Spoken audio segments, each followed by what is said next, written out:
Hello, welcome to Saukhya health care. ഇന്ന് ഞാനിവിടെ പറയാൻ ഉദ്ദേശിക്കുന്നത് ഫുഡ് പോയ്സനെ കുറിച്ചിട്ടാണ്. നമുക്കറിയാം, ഫുഡ് പോയ്സൺ വന്നു കഴിഞ്ഞിട്ടുണ്ടെങ്കിൽ ലൂസ് മോഷൻ, വോമിറ്റിംഗ് ടെൻഡൻസി അല്ലെങ്കിൽ വോമിറ്റിംഗ്, അതുപോലെ തളർച്ച, ഇതെല്ലാം നമുക്ക് ഉണ്ടാവാറുണ്ട്.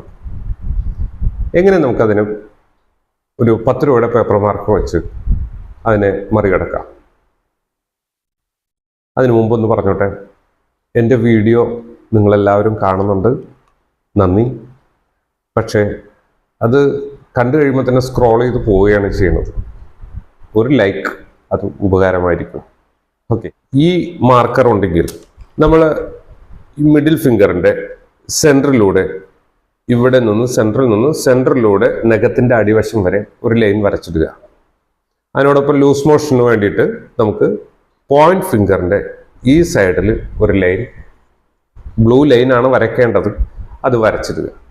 എപ്പോഴും ഞാൻ പറയുന്നതാണ്, കളറുകൾ അപ്ലൈ ചെയ്യുമ്പോൾ പകൽ തന്നെ വരച്ചിടണം. രാത്രിയിൽ അത് വർക്ക് ചെയ്യൽ വളരെ കുറവാണ്. ഇപ്പോൾ ഫുഡ് പോയ്സൺ രാത്രി ഉണ്ടായി കഴിഞ്ഞാൽ രാത്രിയിൽ നമുക്ക് വരയ്ക്കേണ്ടതല്ലേ, അപ്പോൾ അങ്ങനെ വരച്ചിടാം. ഓക്കെ, പിന്നെ നമുക്കിതിനോടൊപ്പം തന്നെ തളർച്ച ഉണ്ടെന്നുണ്ടെന്നുണ്ടെങ്കിൽ കരിക്ക് നമുക്ക് കുടിക്കാം. അതുപോലെ ORS ഉണ്ടാക്കി നമുക്കത് കുടിക്കാം. ബോഡി പരമാവധി അതിൻ്റെ റെസ്റ്റ് കൊടുക്കാനായിട്ട് ശ്രമിക്കുക. ഒപ്പം വേറൊന്നും ഭക്ഷണങ്ങളൊന്നും കഴിക്കാതിരിക്കാൻ പ്രത്യേകം ശ്രമിക്കുക. കാരണം ഉള്ളിലുള്ളതെല്ലാം പുറത്തു പോകാനാണ് ബോഡി ശ്രമിച്ചുകൊണ്ടിരിക്കുന്നത്. അതിനിടയ്ക്ക് നമ്മൾ വേറെ സാധനങ്ങൾ അങ്ങോട്ടേക്ക് ഇട്ട് കൊടുക്കാതിരിക്കാൻ ശ്രമിക്കുക. Have A nice day. Thank you.